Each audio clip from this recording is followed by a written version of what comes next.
I think we all know that healthcare data is among the most sensitive data that exists. So the responsibility for things like security and privacy and compliance are, of course, going to be higher than you'd see in typical SaaS.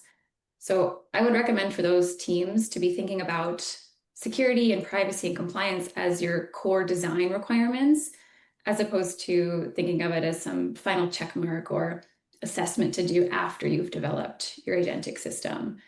So firstly, I recommend teams to start with a really clear understanding of which rules even apply to them specifically, because not every AI tool needs to comply with the same regulations and standards, or even the same sections from those standards.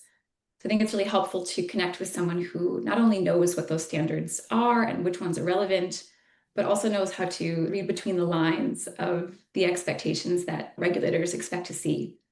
So knowing someone who understands those compliance frameworks, I think, can help you navigate that really well.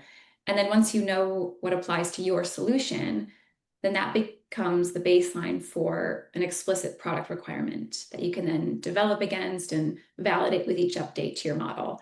And that way you're always staying compliant and avoid any legal repercussions, even through every change that you experience. So it sounds like a lot to have to consider, but I think as long as you consider it early in development, then you shouldn't have a problem.